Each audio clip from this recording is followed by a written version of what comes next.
नमस्कार, मेरा नाम विजय तिवारी है। मैं Indo European chamber of small and medium enterprises को देखता हूं इंडिया में।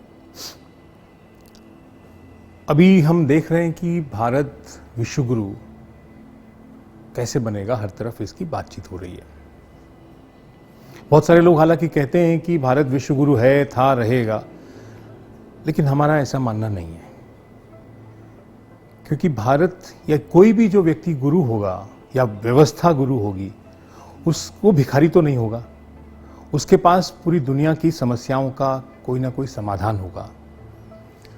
दुनिया में इस समय बहुत सारी प्रॉब्लम्स हैं, युद्ध हो रहे हैं, अभी हम लोग कोरोना काल से गुजर रहे हैं।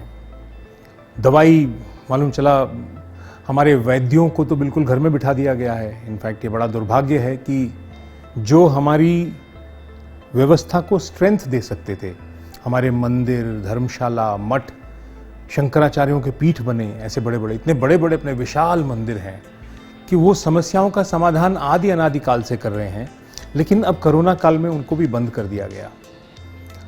तो ये एक बड़ा, क्योंकि ये एक जो विश्व की एक समस्या है और इसके पीछे क्योंकि प्रॉब्लम नहीं है कोरोना, इसको एक बड़ा सोचे समझे तरीके से एक कोई लॉबी है जो काम कर रही है कि उनको अपना इस माध्यम से अपना धन कमाना है कुछ।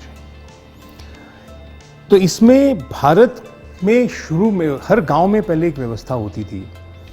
हमारा गांव अभी भी, इसमें देखिए आप अगर देखेंगे, ग्रामीण क्षेत्र में कोरोना नहीं गया था शुरू में। वो कब गया है? जब माइग्रेशन शुरू हुआ है।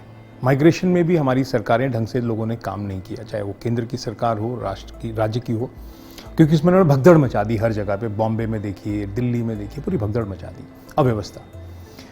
अब ये विश्व गुरु ऐसा तो अव्यवस्थित नहीं होगा, तो ये क्या होगा विश्व गुरु भारत?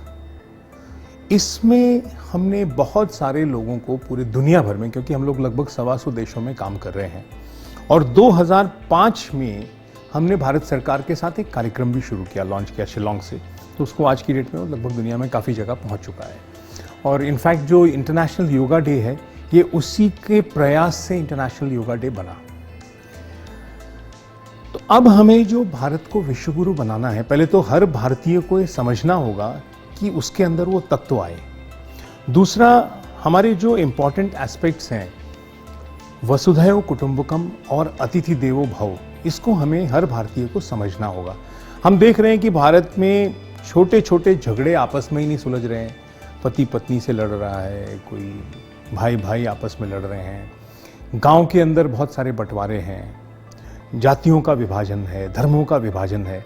तो इसमें भारत विश्व गुरु कहाँ से निकलेगा, ये एक बड़ा सोचने का विषय है, चिंतन का विषय है, और इसमें सबको इन्वॉल्व होना पड़ेगा।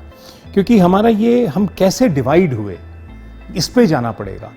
ये हमें जो हमारा जो गुलामी का पीरियड शुरू होता है, क्योंकि उसके पहले राजे रजवाड़े थे, तो आपस में लड़ने लगे, तो उस लड़ाई का फायदा लेकर के बाहर से आक्रमणकारियों ने यहाँ पे कई वर्षों तक भारत को गुलाम रखा। फिर ब्रिटिशर्स आए, ब्रिटिशर्स ने दूसरे तरीके से हमको गुलाम रखा। अब उसके आज़ादी के बाद जो हमको जो सिस्टम मिला, उसने तीसरे तरीके से हमको गुलाम रखा। यानी कि अभी भी गुलामी की वो गांव के अंदर व्याप्त है। आपको लगता है कि मैक्सिमम लोगों को फर्क ही नहीं पड़ता क्या हो रहा है, क्योंकि हर आदमी ऐसा भागा दौड़ा हुआ है अपनी कमाई में, मेरी जेब में आ जाए, बाकी सबको क्या करना है, चाहे वो उसके लिए जहर बेचे, ड्रग्स बेचे, या कोई भी काम धंधा करे। तो ये विश्वगुरु भारत का ये मॉडल तो मेरे ख्याल से हो नहीं सकता है।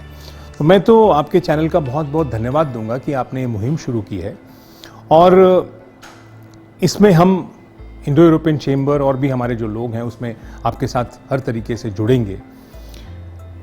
इसमें हमें हर भारतीय को पहले इसमें जगाना होगा, पहले पढ़े लिखे भारतीय को, फिर बाकी गांव को, सरकारों को, व्यवस्थाओं को, जुडिशरी को, सबको जोड़ना पड़ेगा। क्योंकि ऐसा है नहीं, जैसा दिखता है वो है नहीं एक्चुअल में। क्योंकि अब उसमें अपन पेशेवर किसी के ऊपर कमेंट्स नहीं करेंगे, क्योंकि वो एक अलग अच्छी बात नहीं है, लेकिन इसमें हमको अंदर आत्म अवलोकन, आत्मचिंतन करना पड़ेगा। और हमें भारत को विश्व के साथ खड़ा होना पड़ेगा। हमें भिखारी मॉडल से बाहर जाना पड़ेगा। तो जो खुद अंदर कमजोर है, वो कैसे, जैसे मैं अगर समझो मैं जिंदगी भर नौकरी मांगने के लिए कहीं जा रहा हूं, और मैं कैसे कह सकता हूं कि मैं विश्वगुरु भारत क्या उसकी बात करूंगा। मेरे पास रोजगार क्रिएट करने की व्यवस्थाएं होनी चाहिए। चलो मेरे पास धन नहीं होगा, मेरे पास टेक्नोलॉजी भी नहीं होगी, लेकिन विल पावर की तो कमी नहीं होनी चाहिए, क्योंकि हम अपने पार्टनर्स ढूंढ सकते हैं। हमारा शेयर होल्डिंग कम होगा, शुरू में धीरे धीरे बढ़ेगा, 1 रुपए से 100 रुपए होता है कभी एकदम से। तो ये भारतीय को समझना पड़ेगा। और इसी के साथ जो आप ये कार्य कर रहे हैं, मैं इसमें, क्योंकि हम लोग अभी पूरी वार्ता में आपके साथ हैं, रहेंगे, बहुत बहुत धन्यवाद।